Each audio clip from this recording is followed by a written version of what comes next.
Got Nelson on. Go ahead. Go ahead, Nelson. Say hi. Hey, Hello? everybody, how you doing?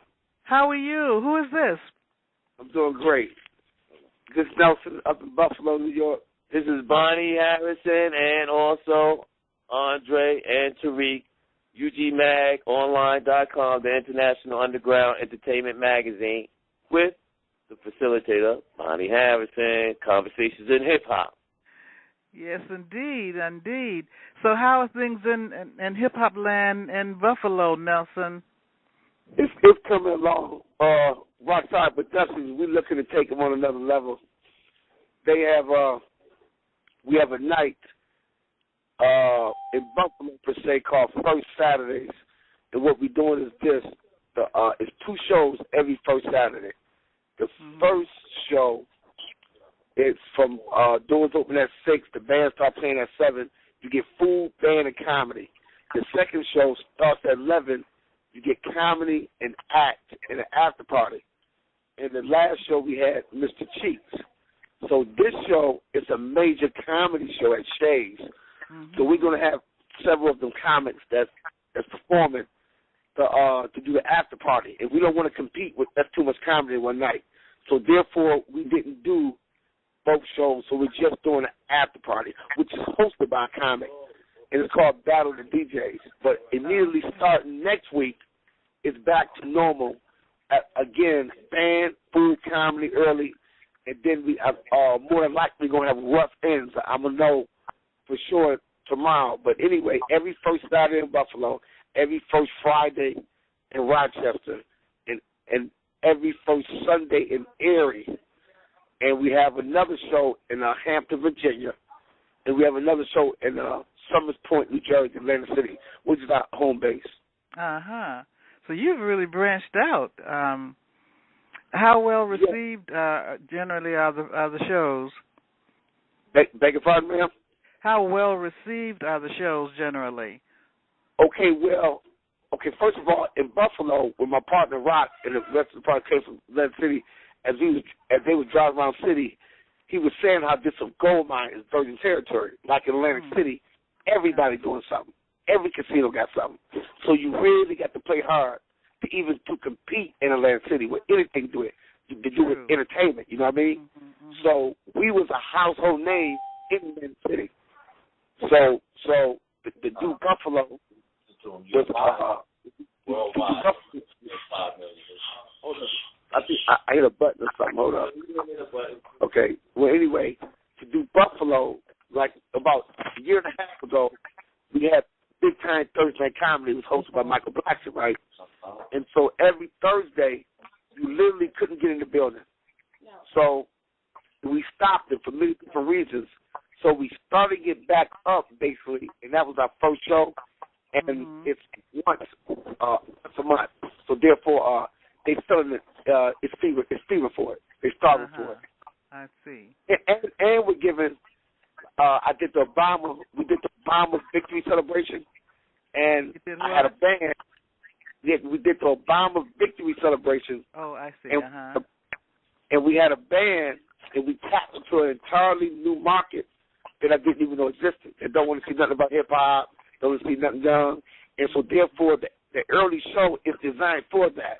Like I said, it's live music, band, jazz, and then in Gigi's, which is like the number 1 restaurant in the area, they're making the food. They just agreed to put their stamp on it. So you have the food by Gigi's, live band, and you have comedy. And like I said, and then again at night, we bring in artists and stuff, and that's what Gigi Mag played a big part of this. We bring in major artists like from Freeway to Papoose to Keith Murray to Cheeks, Redman on the board. We got Brand Nubian coming, but we're going to do Brand Nubian at the 12th and have the after party after Nugget. We're going to be in downtown Buffalo. We got Beanie Siegel coming, and what this doing is it's creating a format. It's creating dates so artists can open up for these other people.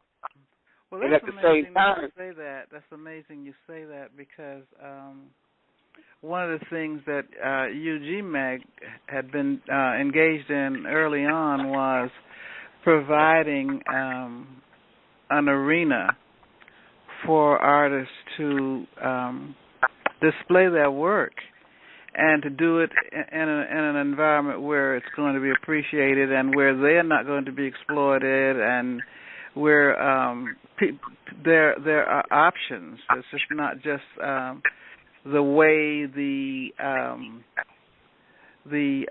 studios want them to do their music. So you're in tune with that whole trend. I think that's one of the things that the indie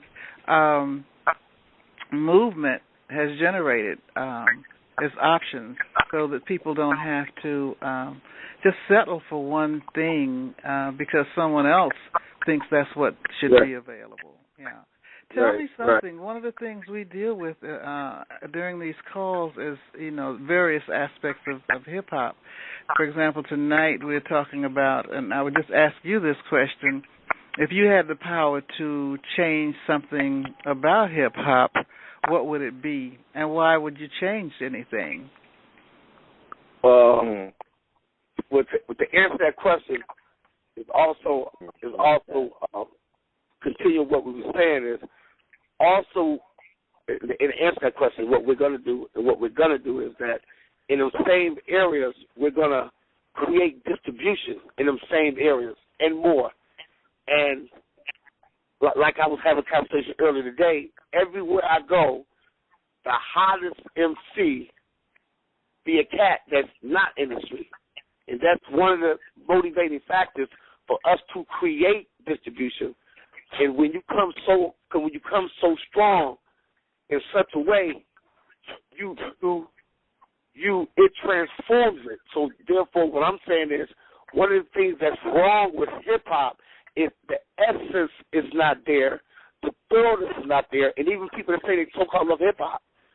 So therefore, what I want to do is, and what's happening anyway, you can see the transformation anyway, where light is overshadowing just darkness anyway, just more. Even though you got the ignorance, even though you got this, even though you got that, despite that, you still got cats that learn more than other cats, and they spit it like ooh, and cats got fired. So to answer your question, we want to put that thing in hip hop where people gonna see that it's more. And ignorance and the depth of ignorance is inevitable, especially when light is being spitted. It's inevitable. All right. Okay. Thank you. Thank you. I see some new people are joining the conversation. Who's out there that we don't know about tonight? A-Money joined the room. Who? I'm A-Money. Oh, hi there. How are you? Hey, what's up, A-Money? How are you? Hey, what's Hi. up, everybody? Thank you. I think I heard a couple of people come in, but is someone else out there that wants to just let us know who you are? Yeah, you can hear me? My name is Alexis. Alexis, okay. Yeah. Hi. How is everybody? I know I'm great, thank you. Good, the energy sounds good tonight, so the other folks sound like they're okay too. And the good news is we've got a couple of women on the line tonight, and that's always welcome because more often than not, I mean, we had a conversation about 3 weeks ago about women in hip hop and some of the prejudices that exist in the industry and how that impacted women. And several of the brothers were talking about, though, the value of having women in the industry and the need to have more women. So welcome. Mm-hmm. Thank you. You're welcome. Is there anyone else out there that we don't know about? I'm in the room, Dorcas. Huh? I just came in. This is Dorcas of UG Magazine. How you doing? Okay. I'm great. What about you? I'm good. I just money. I'm listening in. How you doing? Okay. Yeah, our topic tonight is really more or less a question, and it says if you had the power to change something about hip hop, what would it be and why? Why would you change anything, if anything? Mm. Okay. So Nelson just talked about, seeing that distribution was available and people were able to get their work out there and, having avenues for distribution, which is something that's necessary. So what would you say about that? About changes, if any? Do you see the need for any changes? Hello? Hello? I see the need for a change. This is Alexis speaking, but I see a need for a change because I agree with Nelson to a certain extent, is where it's not much passion in the majority of music that's put in the face of the public nowadays. I feel like not everybody's chasing a dollar instead of a dream nowadays. Mm-hmm. If you understand what I mean. And it's like it's kind of, I feel like it's kind of desensitizing the music because not a lot of music is inspirational nowadays. It's just kind of like the next dance or the next saying or, something that's just mechanical and a little less than intellectual. Well, why do you think that is? I don't know where it went over the years, but I mean, coming from an era where we had KRS-One and a lot of other people had a lot of influence in music, and coming to Soulja Boy and other people. I mean, I'm not putting anyone down at all for doing their craft, but I just feel like there is a difference, and it's very noticeable. I don't think they hearing. I'm back, guys. Pardon? I'm sorry? I didn't hear you. Hello? Oh, no, Yes. it's A-Money. I was just saying I'm back. Oh, okay. Yeah, well, thank you for that, Alexis, because that's an ongoing conversation that crops up here on these calls, and people talk about the fact that the initial way that hip hop showed up was in a way that was consciousness raising. Mm-hmm. Right.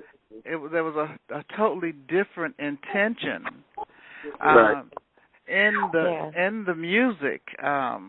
It served a purpose, and it supported the community. It didn't take anything away from women or the community or the group as a whole. And the complaint now from a lot of people, particularly older people, is that the music is basically just vulgar, and it serves no useful purpose, and it doesn't show where the culture or women or people are respected. That's what some people say. And then other people think that people have the right to tell their story any way they want to, because that's what freedom of speech is all about, and it doesn't address the issue of responsibility. So, right. If we're talking about changes, I'm wondering if there would be, if someone would think there needed to be changes in that area as well. It's up to the individual artist. Hello? It's up to the individual artist to do what? I mean, to bring the about artist gonna have to change within it, and then you know what I mean. Mm-hmm. So but the conversation was also about the fact that what's needed in the Hold on, Bonnie. Someone just entered the room. Hello? Someone's calling? Yes, this is Tracy. Who? All right. Hi. Hello. Hello. Hello? Okay, I was listening so I could hear what everybody had to say. Hello? It's kind of hard to hear you. Okay, you Could hear you me hear now? my voice? Oh, that's a little bit better. Yeah. Who is this now? You said Tracy? Yes. Okay. Hi. Hi. I just came on, so I want to hear what everybody has to say first. Okay. Yeah, we were talking about changes, if there are changes that are needed in the industry, and and why are they needed? That was what people were talking about. Pardon me, Bonnie. And there's another person that entered the room. He keeps asking, hello. Who is that person, the other person in the room? Hello? Yes, who's speaking? Do you hear me? Hello? Yes. Is that who's speaking? Am I on? Yes, you're on. Oh, yeah, I didn't know how this worked. I was just, put on by my people about this time. I heard the portion where you were stating that could you say your name, brother? Can you say your name? Yeah, my name is Harpo. H-A-R-R-P-O. Yeah, and I wanted to weigh in on the question you asked regarding is there any transition that needs to be done with hip hop, if any, or something like that, correct? Yeah, changes. Are there? Is there a need, or do people see a need to change? If they had the power to change anything they wanted to in the industry, what would it be? And why would you want to change anything, if anything? Some people might not see the need for change, and others might say that, well, if I could change things, this is what I would change. So that's the conversation, really. So what would you do? You see the need for change? Oh yes, certainly. You know what I'm saying? Because hip hop is definitely a force that can change the course of the world in a short matter of time if individuals utilize it correctly. Mm-hmm. From my perspective, I feel as though individuals is not promoting the correct agenda. It's one thing being lyrical and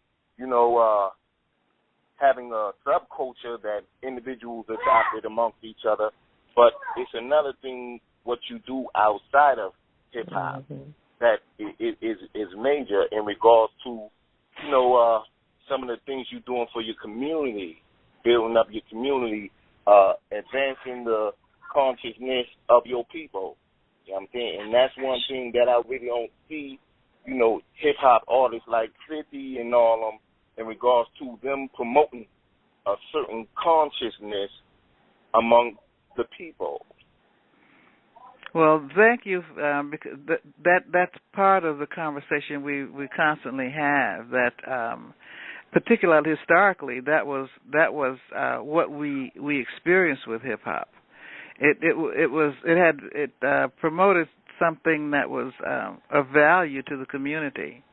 The language, the lyrics, the message, even the dress style. I mean, people weren't sagging back in those days. They just weren't. I remember the craze Wu-Tang and them had with the Wallaby Clark thing. How individuals started rocking Wallaby Clark because Wu-Tang was on them. Started getting these joints dyed.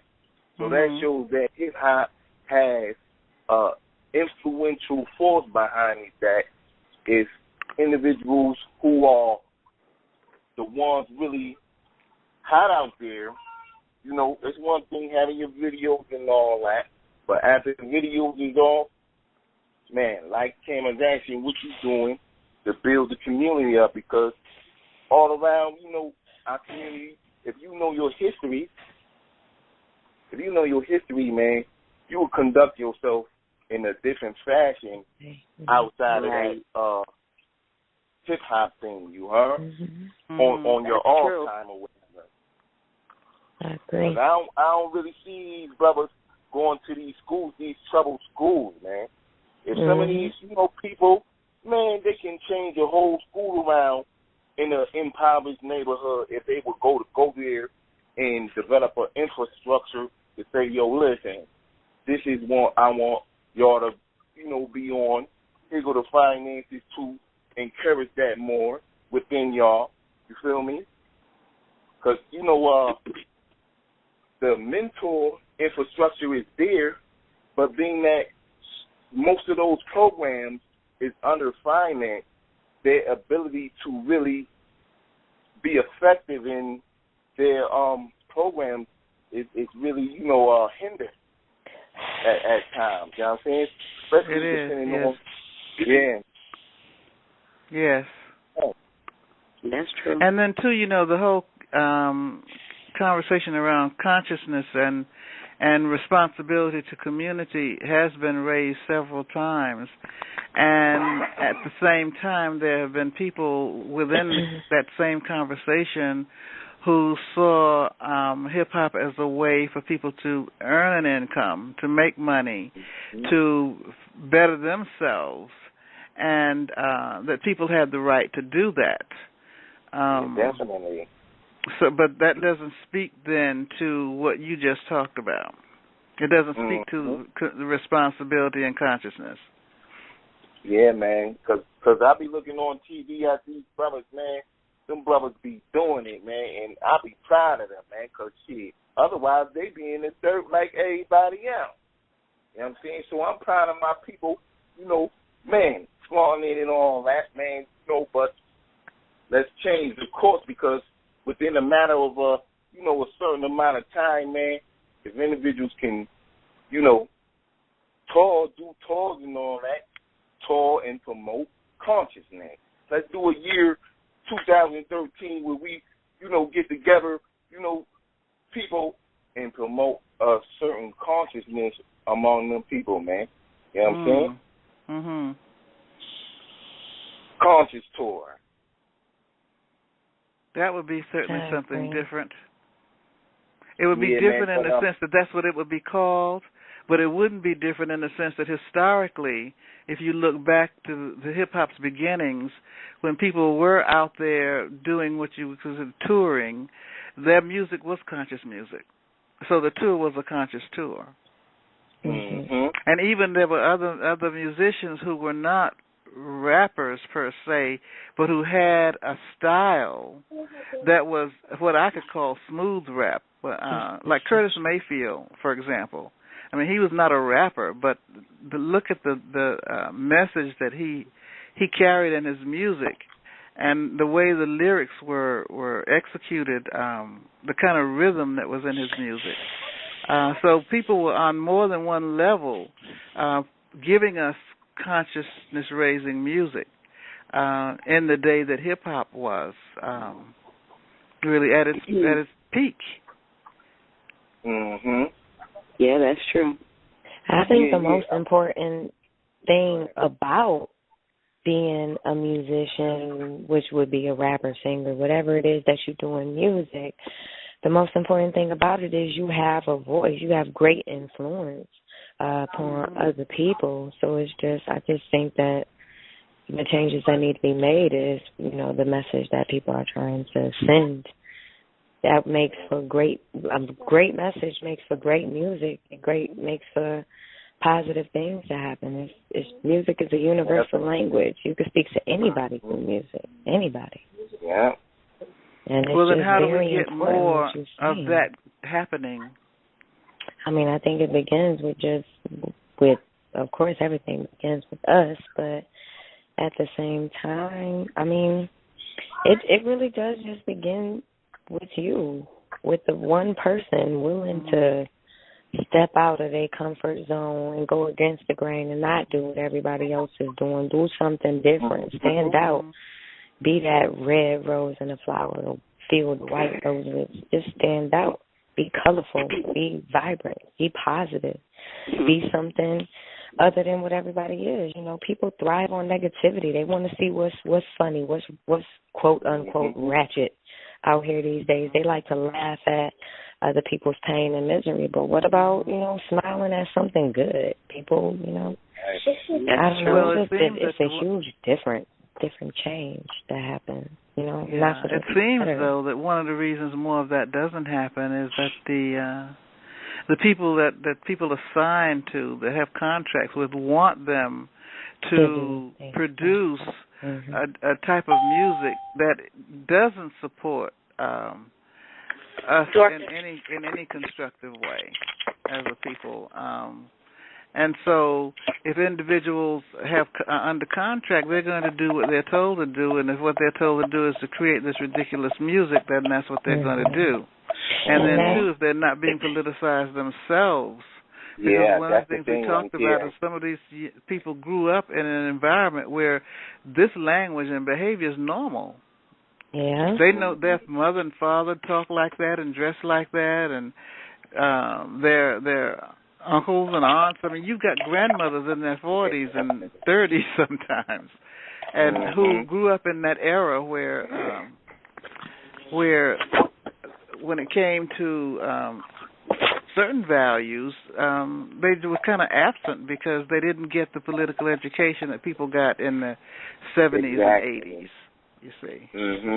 Yeah, there's no political education being administered in the homes at all, not even in the schools, but this is a money, but I just believe that, if some of our forefathers, of course, of old hip-hop, such as, like the Grandmaster Flashes, Sugar Hill Gang, Curtis Blow, talk to some of the new people that's in these days and time because, and let them know that the message that they're portraying is not knowledge, is death, it's killing off our youth.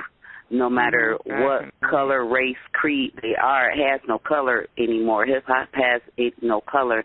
So, and it's killing off because what the artists are rapping, singing, even in movies, books, they're talking about the pills, the drugs, the sex. They're not giving a positive message about anything. And so, I think they just need to, tap them on the shoulder and bring them back to reality because, it took a village to raise a child, and it takes an even bigger village to bring us back together to our knowledge of oneself. Hi, I'm back. I'm sorry I had dropped the call by accident. That's okay. Welcome back. I've been listening. I was going to say, have you been able to hear any of the conversation? Yes, I've been listening, and I agree with her. I definitely do. A lot of the messages that's being sent out, it's not all positive messages. They talking about putting stuff in people's drinks, women, like the date rape drug type of stuff. So isn't we talked about stuff that. like that, we can't have that. Because it's influencing our youth. Take a look at why everybody's going to jail. I mean, you could take a look at. Yeah, you could take a look around you. Why is the reason that your youth is going to jail for having high-powered rifles and shooting people? And why are they going to jail for date rape or raping of students, just outright violence? It's because of the music, the movies, and everything that they're intaking into their little minds and not being aware or taught the right thing from the beginning. And Julio, listen, I wonder, within our communities, what structures are in place to institute some of these things that we are speaking about tonight. Well, see, that was part of the dilemma that I raised a few conversations back. That part of the problem, this was my opinion, was that we, because I see myself as an elder, we failed the younger people. We really did. I mean, we might have had valid reason, but that doesn't erase the fact that we did not prepare them to survive in this society, and we did not structure and develop enough institutions and businesses to be able to provide them with livelihood and opportunities. So people, for lack of anything else, they go where they can. And so there's always an enemy entity out there very willing to embrace you and to make sure that you won't be effective in the community and give you some money and give you some drugs and give you some of the wrong kind of women, and then we look one day and you finished. You know, you be doing DMXing and everything, just crazy. Which is that's a sad story.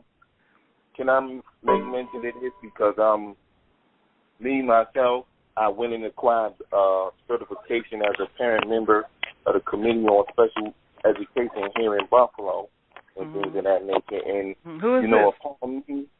Who is this? Nelson? No, this Harpo. That's who? Harpo. Okay. Yeah. Upon me, being inspired by a brother here in Buffalo, New York, I started getting on a route to educating myself about the administration and politics of the school system. You know what I'm saying? And what I'm learning is that, especially here in Buffalo, we are in a unique situation because, these politicians here in Buffalo went to the state legislature and, negotiated a deal to the extent where the citizens are not able to vote on the school budget as every other citizen throughout the state of New York. You know what I'm saying? When the budget is $900 million. You know what I'm saying? I just want to shed light to that. But, here in Buffalo, man, the system is failing, and they've been given $900 million to educate our children, and the whole district is failing. So, with me, my front that I chose to, make sure I, set up a structure for is the school system, man. We want to teach our children history, man. I'm telling you, because, Timmy, if you know your history through and through, man, individuals not going to be acting like they acting right now, man. You know absolutely not. But they act like they know the history, and they still act like that. So, it's a mentality, I think. Right. I think it's something that they breed in the community, The parents, some people's parents are like that. The adults are like that, too. Like, it's not just the young people, People are like that all over. I feel like, I think it's each one teach one. Like, and a lot of times there's little boys or young men on the street that's learning from other young men on the street because they don't have no father, and stuff like that. So if we could change that, So that's something you would change that family dynamic. The family values and stuff, and put more of a family thing on hip hop. You know what I'm saying? Like incorporate that. Because a lot of these rappers, some of them have families too. They're married. Oh, sure. Like T.I., for instance, he's married. He has a wife. They have wives TV. and children, husbands and children. So I think they call it Family Hustle or Family Value, something like that at the show that they have on VH1 or whatever. But T.I.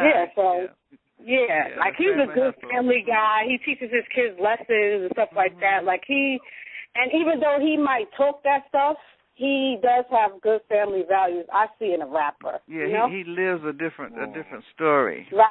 Yeah. Right, but he's been through it. That's why he can say that.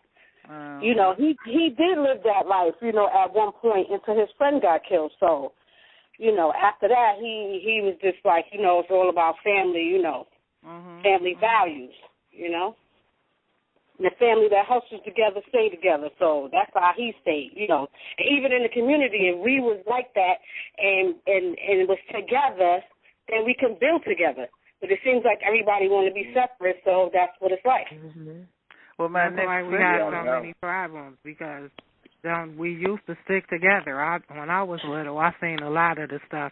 I learned a lot of the history. I was taught, and I taught my kids. And you have to teach them, like you said. You gotta not like. We have to organize. We gotta organize and get together with each other and make sure things is right. And people know right from wrong. They've been taught.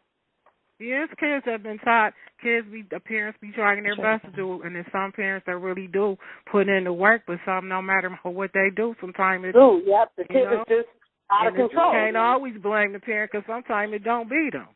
It don't be the parent a lot of times, too. Right, It's the influences that they have in the street, And then I seen a lot. with my kids growing up, there was a lot of kids, their friends and stuff, running away, and I couldn't see myself turning my back on them and saying, no, you can't stay here. And if something happened to them, then I feel bad, you know. Right. So I raised a lot of other people's kids. I did it because I had to. Mm-hmm. And because I wanted to, but I know that's the only right thing to do. You can't leave. Well, were their parents aware that their children were with you? Yeah, most of the time they did. And sometimes some of them didn't even know where they was at. They didn't care. Right. Okay, and I couldn't see that. I was a runaway. Mm-hmm. So I know what it's like, you know, and I came from I didn't want for nothing, but that don't mean nothing if you don't got love and affection and nurturing, and you know, because kids. And sometimes kids think that their parents is not showing them love, because I guess it's the attention that they seeking more so than the love, because you know, your parents could love you, but maybe they can't give you as much attention because they have so many other things. Kids, you know, it's a lot going on. Exactly.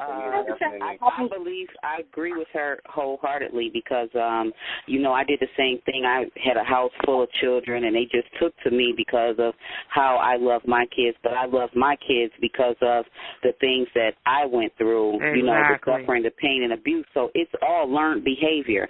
You know, it's learned behavior that's embedded deep within the soul. You know, it goes deeper than that. So it's like you say, my mother, and then my mother before her, and her mother before her. Well, guess what? They were all young, having babies, and was not taught about being a parent and what it was to be a mother and be the one that gives the knowledge in the household, and the father is supposed to be the sole provider and protector. Exactly. See, they didn't learn that for more than 3 or 4 decades or generations before we came into play, and now we're getting the end result of what happened. And it's just that we just have to try to pull it back and as a community, because really as a parent or parents, it's not going to happen with just saying, oh, well, I taught my kids this, I taught my kids that. Well, yeah, you taught them that, and they can come back to the straight path, but in the meantime, they're going out into the world and taking on their own personality, and they're gravitating with everything that's out there. So the village is not together. We need the village together. I was going to ask you, do you think that we are organized at any level well enough for that to happen?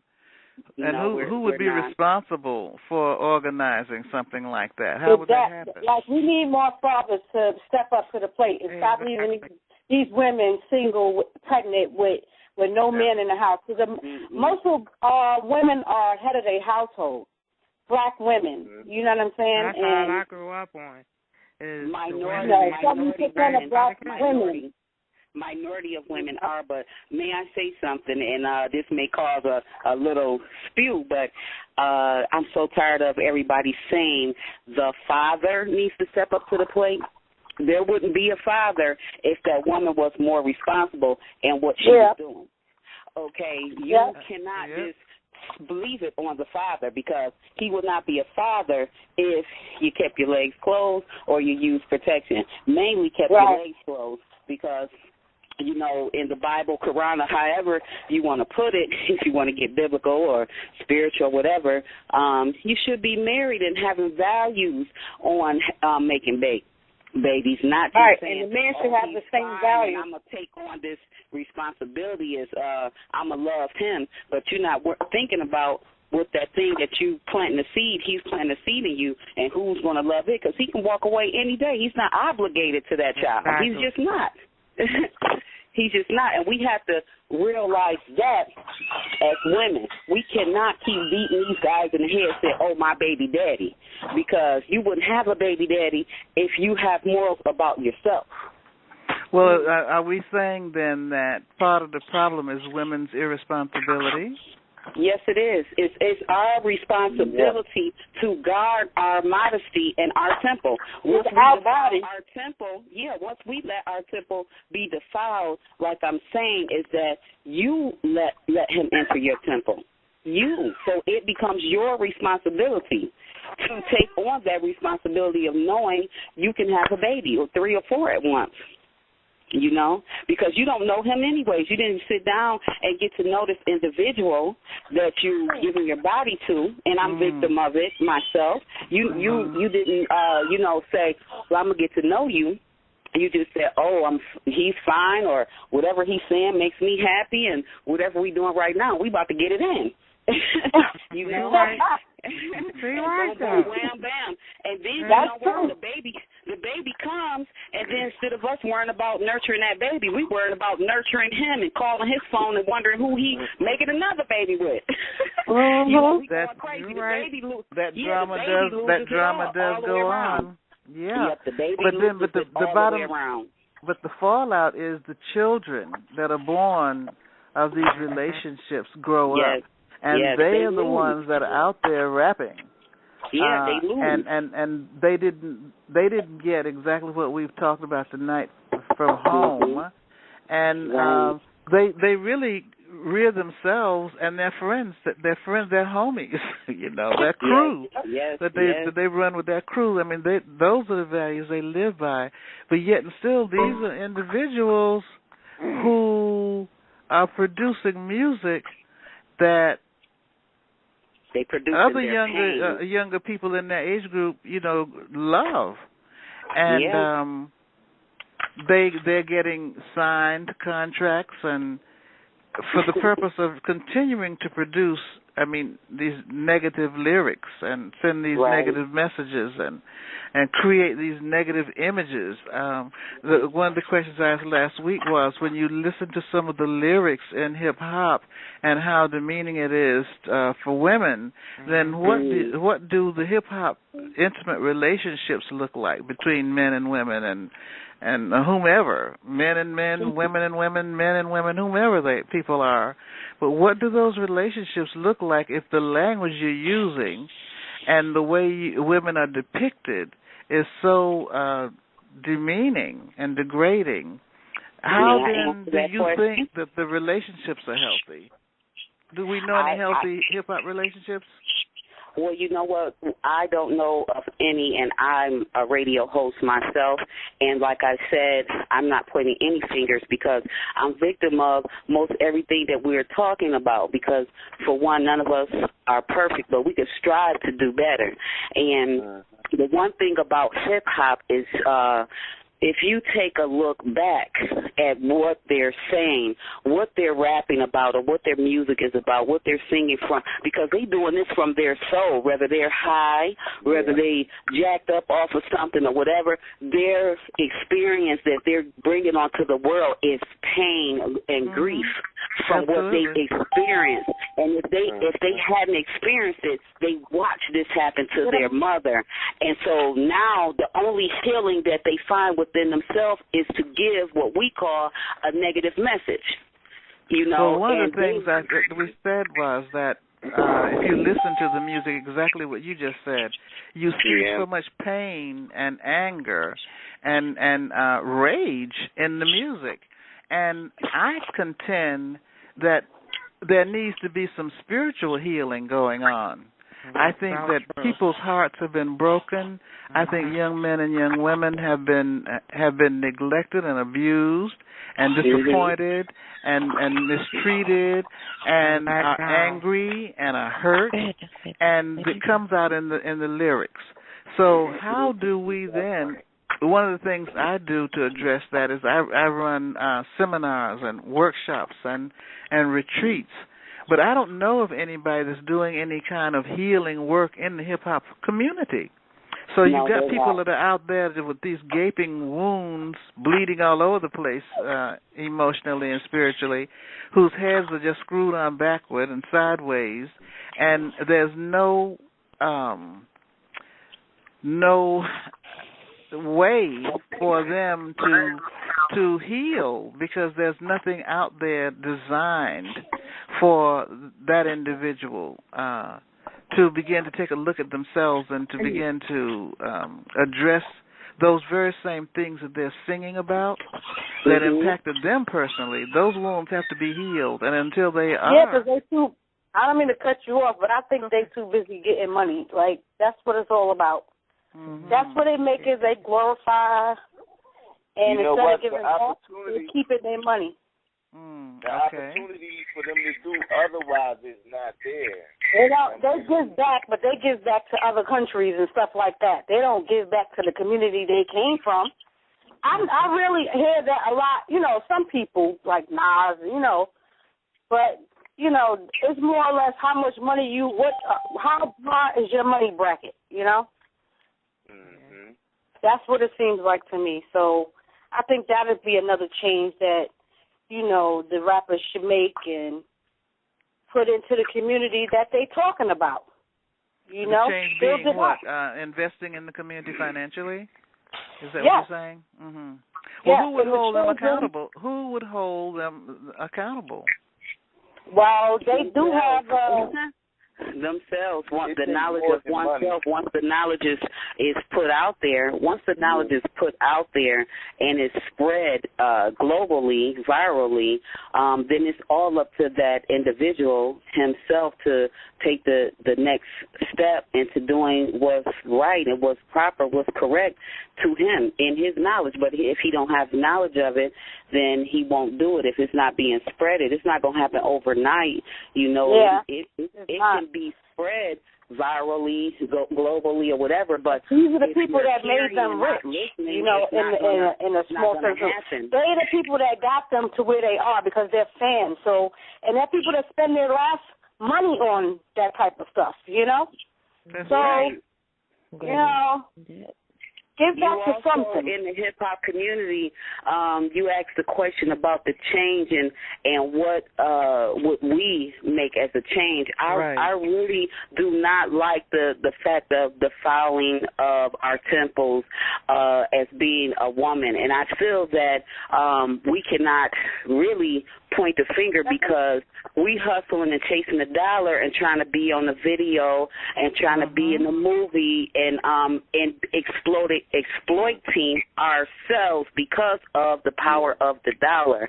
And you know, if we stop and say, hey, no, I'm going to keep my clothes on. If you don't like how I'm going to do my job, all of that will end. But it's up to us as the women. It's up to us to take control of that. But then I think that there's education that needs to go on at the level of women as well.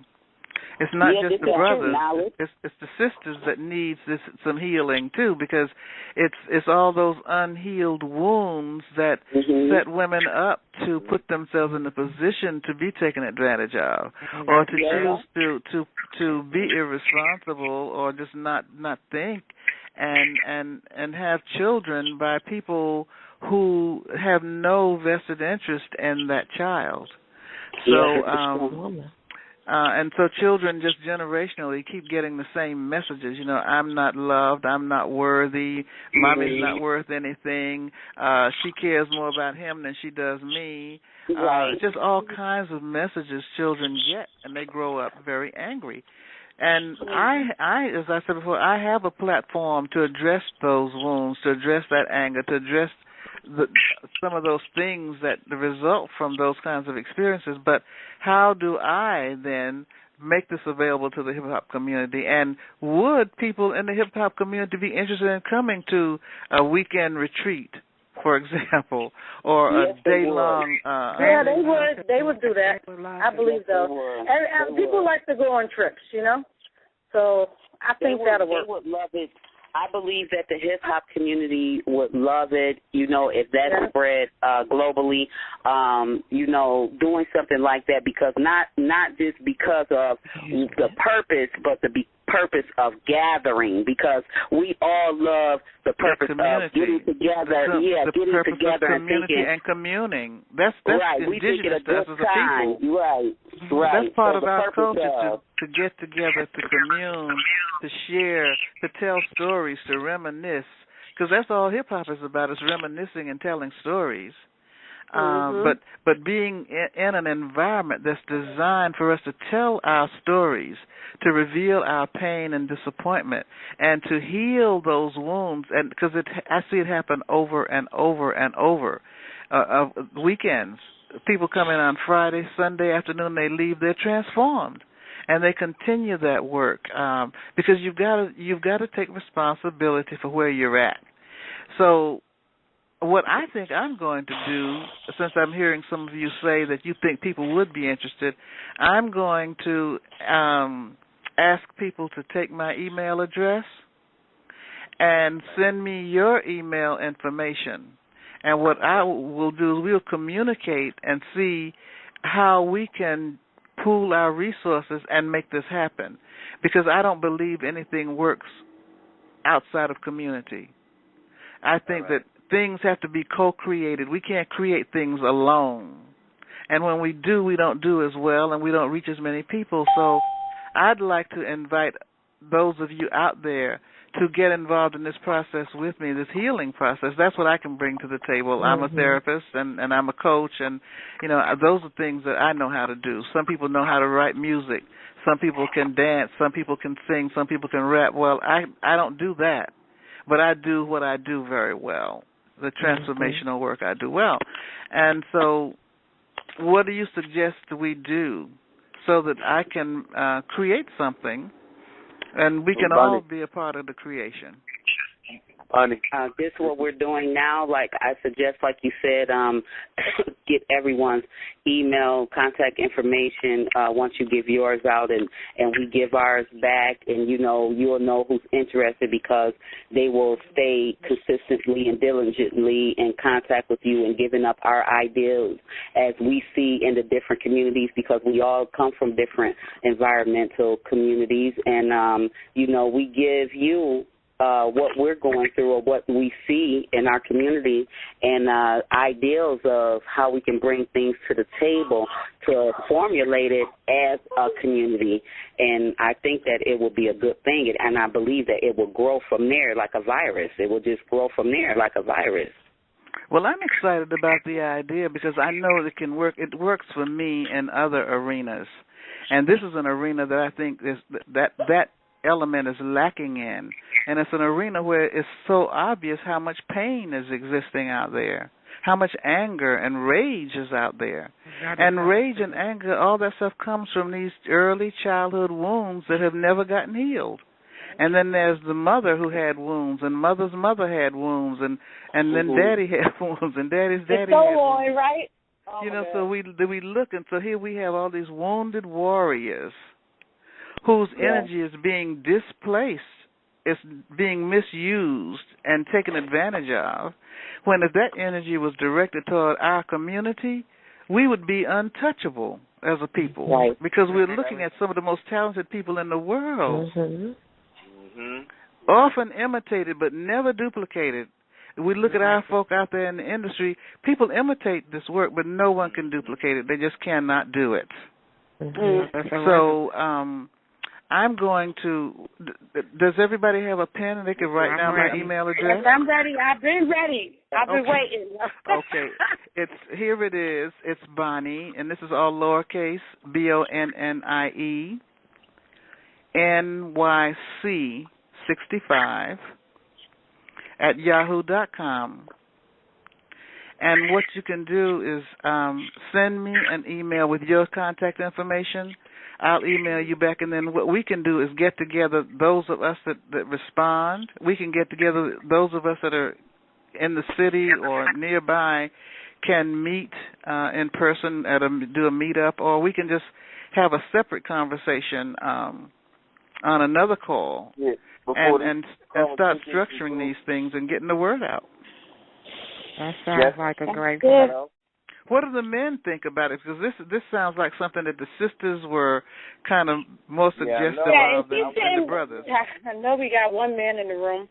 We got several of them in here. Let's see. Nobody saying anything? Hold on, this is a lot more than one man. This is Tariq. How you guys doing this evening? Hi, Tariq. Oh, yum. I missed you. A guest of Tariq. I've been here, just checking everything out, appreciating everybody's support, joining in tonight. One thing I did want to mention, I'm not sure if Kobe is on the line with us, but I'm on the line. I'm here. I've been listening. All right, peace, Kobe. What's good, man? What's happening? All right, check it. There's a new. There's a new program that's we're putting together now. It's called Know Thyself. It's not really new. It's an old program, but we're initiating it out here in this part of Buffalo that we're just so happen to be in now, called Know Thyself, and we're going to start using this program to educate people on their history.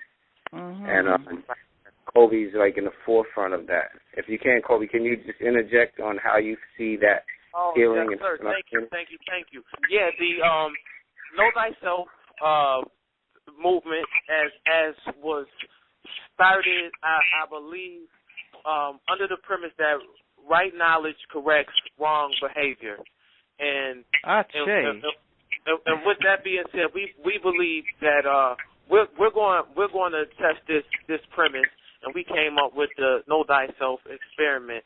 So, based on the premise that right knowledge corrects wrong behavior, we want to give our brothers, African Americans, are going to be the focus group of this experiment, and we're going to go back as far as we can, concentrating on the beginnings of African civilization, with being the focus of our education, and bringing it up to date and making it relevant for all our participants. Right now, we are probably in a little, you could say we are in our infant stage, and what we're doing right now is we're trying to get up think tanks and other groups that are doing similar things along the same line, and see if we could all come up with a specific curriculum that we could begin to follow, so that as the consciousness grows, we could all be on the same page as far as tracing the path of knowledge and the history that we are going to create in a curriculum that we're going to push forward. So far, we've been working with the African History Network and Michael Imhotep and them. In fact, it is under his direction that we're following the path of curriculum as set so far. One of the most profound individuals right now is the psychologist Omar Abdul Johnson. We've been made aware of him in this movement. In fact, the Hidden Colors is one of the educational tools that we're using in the Know Thyself experiment. Because what we're doing, one of the things that we do with giving the presentations of the history is that we're getting it right from the experts, and we're asking them to come up with the historical lessons and presentations, and we're the medium that then gets it in front of them, and it gets it in front of our audience and things like that. So that's the basic idea of it there. Tariq is involved with this project, and he's putting together the website for us. We have a Facebook page that if you want to go on and keep up with, and also post to things that are relevant to this consciousness. Well, somebody needs to turn down. Somebody's got their phone in the background. Thank you. Well, thank you, Kobe. What you might want to do is, I don't know if you were on the call when I had given my email address out, but if you weren't, it's Bonnie, NYC65 @yahoo.com. And what those of us tonight that are on this call, many of us are going to get together after the call, not tonight though, and we're going to start strategizing and looking at the resources we have and pooling resources and co-create stuff. I can support, and I would like to talk to you more about your project. I have one of my degrees is in Africana Studies, and I've taught at several colleges, and I've taught the kind of curriculum that we need to have out here.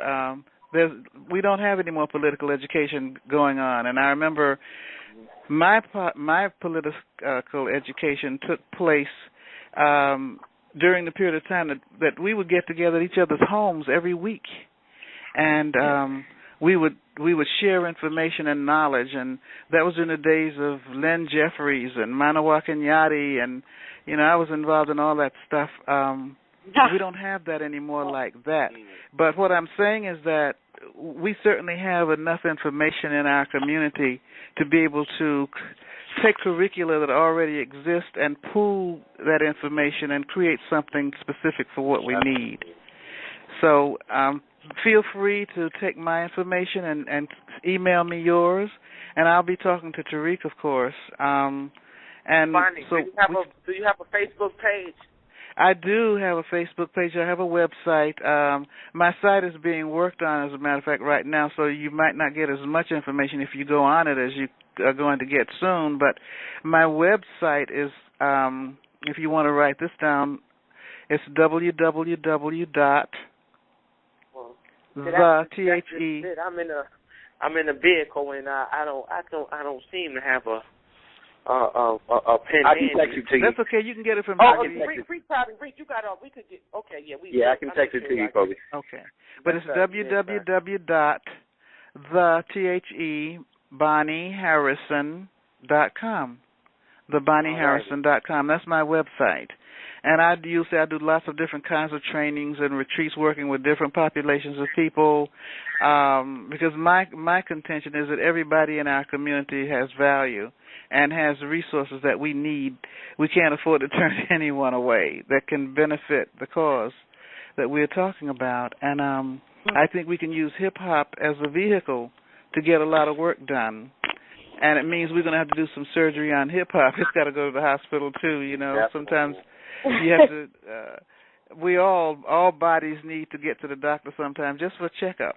So I think that we were onto something, and if we pool resources and we stay consistent and define what we think needs to happen, and just go ahead and do it. Sometimes I think we talk too much. We need to. Bonnie, if I may interject, please. Getting hip hop involved, I think that we need to raise our own rappers under our own conscience, because a lot of the psyche of many of our young men is brainwashed. It's backwards, and I think that the mind and the music. If you listen right now, all the music sound the same. And it's probably, and when you probably think about it, it's probably a more underlying reason why all the music that we hear on the radio sounds the same. Because there's conscious brothers out here that's been making music of consciousness for a long time. For a long time, but that's not what we get to hear on the radio. So I think one of the things we that may need to be looked at is the source, these radio stations, and the sponsorship and all the people behind them, and the people, the programmers of these radio stations, and putting pressure on them and the type of music that they feed into to our community. It's probably more so than the sponsors. Right, they need to be held responsible too. But if we approach them as a group, an organized group, I think it would be much more effective than if one person at the time were calling them complaining. So again, the purpose for we have to learn how to organize. Once you organize, you can then agitate and plan. I think we need to plan long term. We need to set out plans, especially us, the people on this phone right now as leaders, because we're the ones that's taking the step right now to do more. So we're going to be the people on the forefront, and we have to have it together. We got to think further than a week, further than a month, in a half a month, in a year or so. We got to try to put these plans together to go as far as they can, and also to play in place with components other than ourselves. Well, we can do that. We can do that.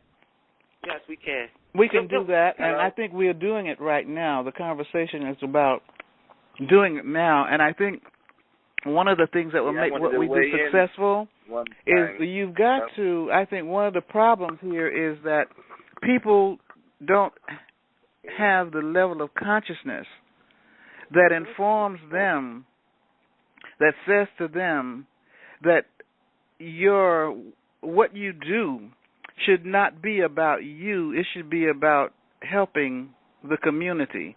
It's not about the individual. It's about the community and doing what you do to better the community as opposed to doing what you do for the sake of money only.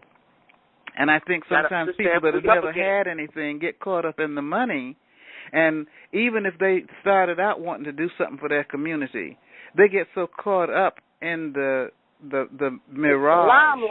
It's a mirage. It's not even real. That by the time you look around, they're probably self-destructing and haven't done anything to really benefit the community. If outside of maybe giving their homies or people in their crew little jobs for them to be bodyguards and hang out with them and run, gophers and doing that kind of work, and their homies will do it because they get a chance to sleep with the girls and be seen and ride in the car and just have a good time. It's a reason. It's a reason behind the behavior. It's a reason behind the behavior of our black men. Of course. And that's I understand it. To be diagnosed. Once we start addressing the reason behind the behavior, we'll understand all of this other stuff will be insignificant, and we'll be coming up with greater plans to change the behavior. Not the behavior, the psyche. It's the mindset of us as a people that is really making all the difference. And we are a part of a system. I call it a matrix, whatever. We are under the ideology of white supremacy, and exactly. No matter how it sounds bad, it might sound distasteful, but that is the reality of the black person in America. But that's true. That's true, and I don't think there's anyone on this call that would disagree. True. Well, you know what? And that's the consciousness. Now that's the consciousness that we got to reverse under the ideology of white supremacy, and what it has meant historically to us here in America will take you to a place that okay, I got the psyche of a slave. It'll bring you to a slave's mentality, and you say what you want, but you understand the three institutions that it takes to conquer a people, and one is the religion, one is the religion, one is the security. One is the police and security to keep the body in mind. One is the religion to keep the spirit in control. The educational system. And what is the education? No, that's right. The educational system and the healthcare system and the penal justice system.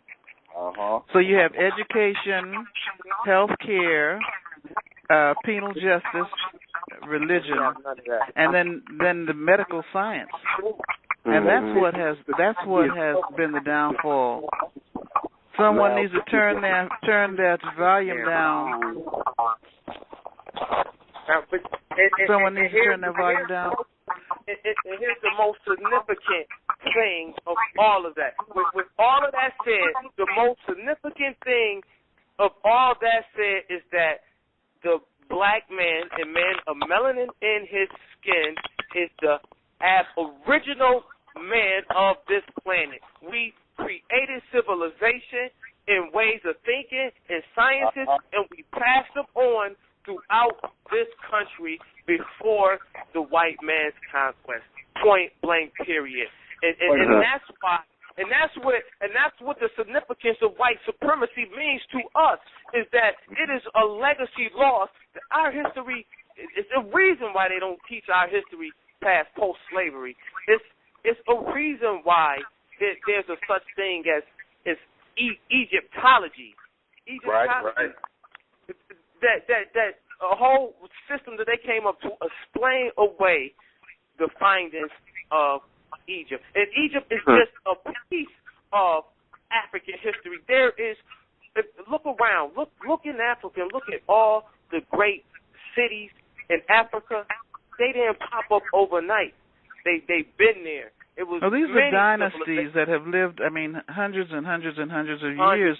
The thing about it is, though, that we have to, the issue that we are faced with today is the result of a culmination of all of our historical experiences. And we have to, I think part of the problem for some of the younger people is the contradiction that they have been able to figure out, because one of the things I think that didn't help was there was a period of time in the 60s and 70s that we glorified Africa. We glorified Africa. And some of these young people have learned that Africa was not a perfect place. It was not a panacea, that a lot of horrific things happened in Africa that we did to ourselves. And this was before the transatlantic slave trade. I'm talking about going, millennia before then. So we have to deal with the contradiction, and we have to deal with the story, our history, from the perspective of integrity, which means whole, no missing parts. We've got the good, the bad, and the ugly. And then we have to come up with present-day solutions to these old historical problems, because the problem we're facing now is not new. But what is our history? I'm so sorry. Forgive me. No, go ahead. I think first the thing we need to do is get our history straight. That's what I think we need to, as black folks, come to a common ground on exactly what our history is. And it's just kind of like you said with the 60s and the 70s and the 80s. We got probably, 40, 50 years or maybe of consciousness building, where we could have probably really went back and did what Alex Haley did, went back and traced lineages and family back to Africa and all of that stuff. Well, you might not know this, or you wouldn't know this, but since you just mentioned that, I worked with Alex Haley on what was known then as the Kenty Project. The Kenty Project, out of that, the research that was done grew roots. So Alex Haley worked along with Asa Davis, along with Leonard Jeffries, along with Dr. John Henry Clark, along with Dr. Ben Yakinen, a lot of us. And I was a research assistant with the project at the time. So after all of that work, we ended up with roots. But the truth of the matter is, later findings discovered that everything about roots was not necessarily historical fact. The way Alex told the story, we discovered that all of that wasn't historical fact. But the point of the matter is, the work needs to be done that you just mentioned, but I don't think it takes 3 generations for our culture to change. So we're talking about 75 years. And so if we started today, we're looking at best, the results for the culture to change, we're talking about almost 100 years from now. In the meantime, there are things we can do that can unify us as a group of people that can allow us to move forward, because we're all working toward a goal. Because you find other groups of people who don't agree, they don't all have the same understanding of their history or anything, but they agree on one thing: they don't want us to ever get on top. So the Jews and the Italians and the Chinese, everything can get together and work with each other to keep us It's all at about the bottom. money and taking care of home first. That's all it's about. Right, and we need to establish our cultural and global identity. And it starts by knowing thyself. It starts by knowing who we are historically. And that's something that we need a movement. We need a larger group of individuals than just us tonight. We can start the process. We can get a process started, but we need to understand this is a big task, and we need all kinds of resources. So let's start somewhere. And so we tonight have decided that one of the places we're going to start is getting each other's information, and communicating with each other, we can come up with our own ideas about how we want to address things. I'll help come up with we can do a skills bank inventory and find out what skills everybody has. If they know somebody that has skills, and that can become part of our resource bank. And then we prioritize things and decide, well, stage 1, we want to do this. Stage 2, we want to do this. Stage 3, we want to do this. Okay. That's one way we can look at it. I wanted to add to the cipher. Can I add to the cipher? Pardon? I wanted to add to the cipher. You want to add what? Please do. I wanted to, for individuals to know that I represent an organization called Capital Delegates, and that as a division of Capital Delegates, I created the Black Census Bureau. So right now I'm in the developments of structuring my administrative sciences to the extent where I can take a black census and it correlates to what individuals are saying right now with the communication, the email, and it ties into other information also. What is your name? Harpo. Oh, you Harpo. I don't know why I can't continue to remember how your voice sounds, because you've been on the call basically all night. Sorry. Yeah. So, yeah, I'm not saying that I got all the intelligence I need.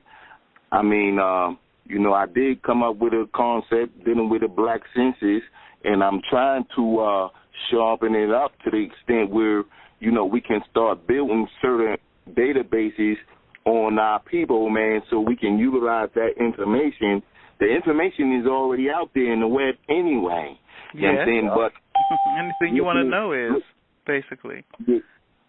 Yeah, looking at it from a Census Bureau perspective would be more logical than being that we're dealing with a society of people and structures and things that are institutions and things of that nature. It's good to have that type of mindset in our approach and, really organizing things properly and things of that nature. Well, what would you do with the information that you've gathered from the census taking? What would you do with that information? It would afford me the ability to know who, like you said, skills, what did you just say that you wanted to? To develop a skills bank, yeah. Yes, and we discover everybody's skill set. Everybody has a skill set. Everybody can do something. Yeah, but everything is important and significant. We need everything. We need everybody's skills. Exactly. You know what I'm saying? To me, it's just hard. It's just hard. It's just you can't trust everybody. I mean, you can give. That's huge. You can try to start an organization, but it's always seems like it's always gonna be somebody that's gonna backbite others. It's just like at work, It's always gonna be like that. But that's because of a flaw in the way it's structured in the beginning. Talking about their position, you know what I'm saying? But I think that's an indication of a weakness in the system from the beginning. Yeah, and but the weakness has to do with people not being honest. Many done tried and it always fail. You know what I'm saying? No, well, it won't fail if we don't do it. If we don't make the mistakes others have made. For example, how does an organization end up being destroyed from the inside by individuals that are a part of that organization? Well, because it's somebody always trying to get more. But the truth of the matter is, but the truth of the matter. That's why the plan is so important. That's why the plan is so important. So when things happen, you revert back to the plan and your original script, and you see where this falls in, and you can better determine how to make a decision on that particular occasion. Because see, I did absolutely, you do need a plan. Man, I was shocked by the research I done today. You know what I'm saying? Because it's a lot of things that I can get into is kind of deep that I'm going through in my life because, like I said, I'm talking to the congressman and all that. I'm like, wow, little me get to do all this. But it's a lot more behind it. And when I did research, I researched it and I said, man, I did my research today and I don't really want to get too deep because it's far deep. But I was like, man, I didn't even know all these brothers with all these millions and billions of dollars. The organization, how things was thought up, and you you know, it was like it's kind of crazy. So all these hip hop cats, you know, they've been in the game for all these years, you know, and what they really stand for, but they ain't gonna tell everybody what they really stand for. You know, all you just gonna know the business, the music part of it, but you ain't gonna know the business part of everything. And that's how, and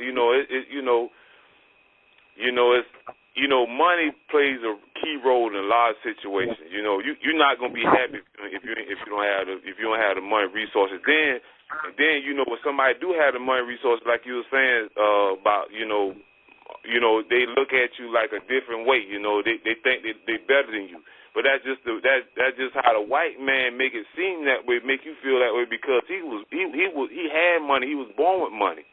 Money's but not you want to know something, my brother? That's so true, and it's also true that every society in the world that you look at, people behave like that.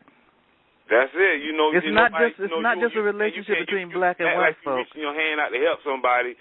But then when at the same time you know he's not classy, he might got more class than you. It's just that certain people go through certain different situations. Certain people ain't different. In every if you take your time to listen and open your eyes, you can see, because it's beyond that. Because somebody might see something in that guy and might trying to hold him back from getting where he want to be at. But you looking at him from the same white people eyes that's looking at you the same way. You feel me?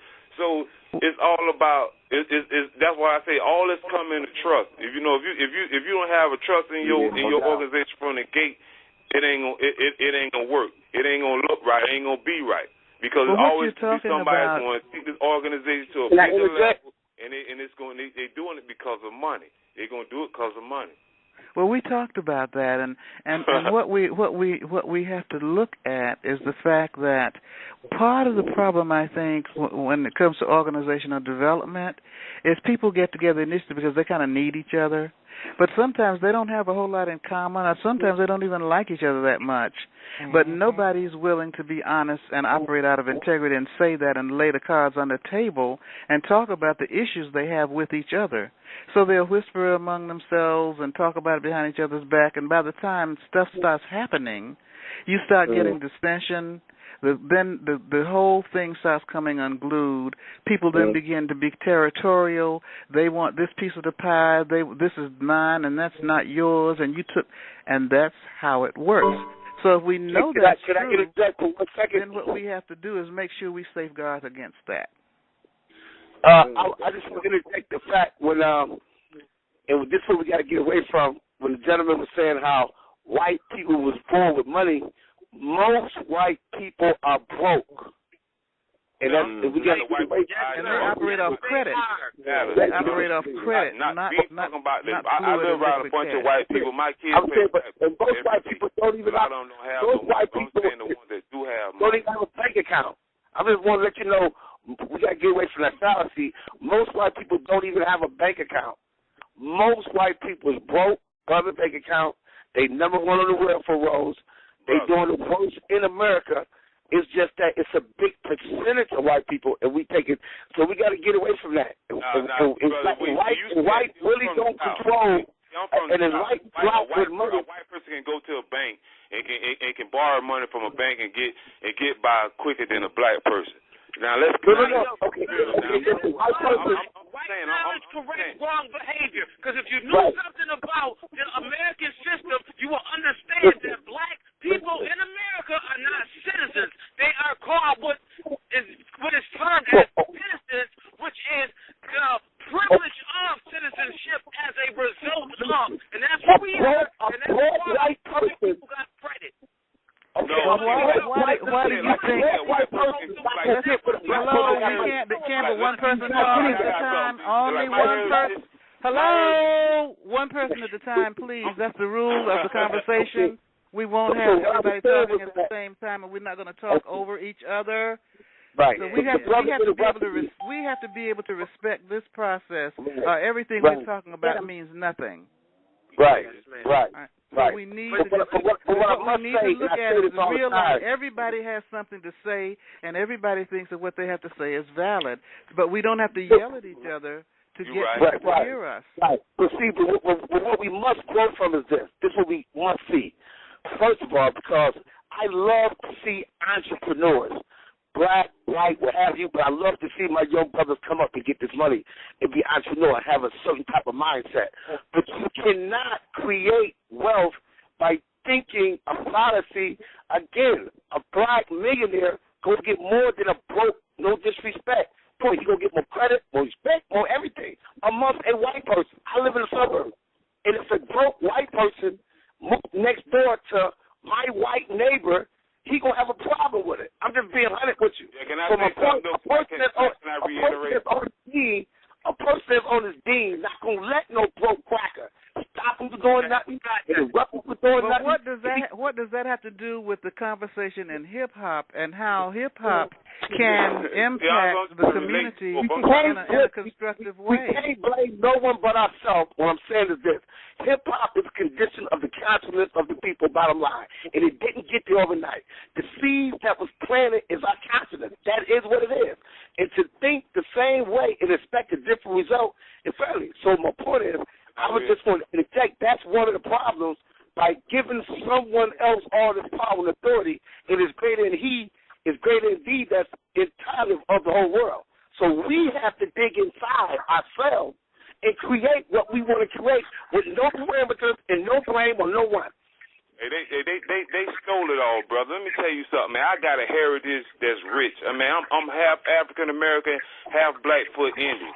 All this stuff, all this stuff right here, all this stuff that we live in, it was basically we basically shed our blood, sweat, tears. Like I said, I'm from the South. I see racism every day. You might be from up north. You don't see that like I see it. I deal with real white people. You know what I'm saying? I don't deal with, it's no mixed culture.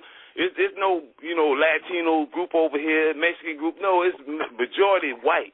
So I go through that kind of stuff on a daily basis. Where you from? Where you from? I'm outside of Savannah, Georgia.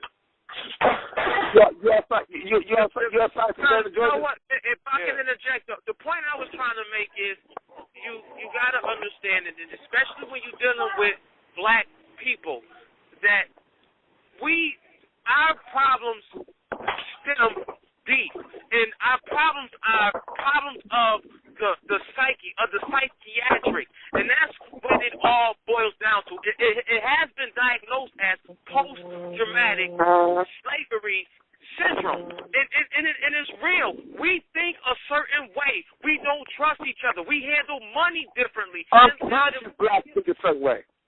I don't know if you were on the. Because that's what they taught us, to conquer and divide. They want to conquer and divide us. That's what it is. Religion and all kinds of stuff. You know. So we're gonna need to end the call in just a couple of minutes. But what I want to do is, first of all, acknowledge everybody that showed up on this call. This has been one of the liveliest calls that we've had since we've started this process. And I think it's because everyone that's on this call is passionate. I mean, absolutely passionate about their blackness. They're passionate about our heritage. We're passionate about the condition of our people. We're passionate about our spirit. We're passionate about we are passionate. And that's why we have the heat showing up tonight on this call like we've never had it before. And I do hope that we take that energy that we're experiencing tonight, and when we get off this call, we continue to think about the conversation. Send me your information. I will get back to you, and we will begin to decide how and to structure a way we're going to further this, not only the conversation, but we're going to address the issue of the psychic damage. That's the contribution I can make. So I'm going to be talking to people about doing this healing work, this dealing with ancestral inheritance, that type of stuff that I talk about and deal with in my work. So I'm going to need to get off a call because I've got another call that I have to engage in tonight, and I haven't even eaten. And get the book, The Falsification of African Consciousness. Get the book, The Falsification of African Consciousness by Amos Wilson. Amos Wilson is bad. He's really bad. Johnson on YouTube and find the Know Thyself Experiment on Facebook. All right. Again, I'm going to acknowledge everyone for showing up tonight. I hope you're able to show up next week. If not, then send someone. Have someone to call us up. We'll continue to further conversations in hip-hop. I'm Bonnie Harrison, hoping to get an opportunity to coach you as well as other people that you can bring to the table. So that's it for us for tonight. Thank you. And I just want to thank everybody who supported tonight's venue, the conference, and Conversations in Hip-Hop. Dre, Tariq, Bonnie, A Money, KD, Tracy, everybody, Kobe, everybody. I want to thank y'all for the participation. And like I said, we wrap it up. Spiritual warriors are healers. All right? Take care. Peace. Yeah, get them, girl 6. You forgot me. Oh, my team is Tillman. Get them, girl. Get them, girl. What up? Get them, girl. That's right. I've been here supporting the movement, you know. Yes. Get them, girl. That's right. That's Get them, girl 6. And this is definitely Tracy, Neil Mac's mother. Yeah, Mom. The B-Lo.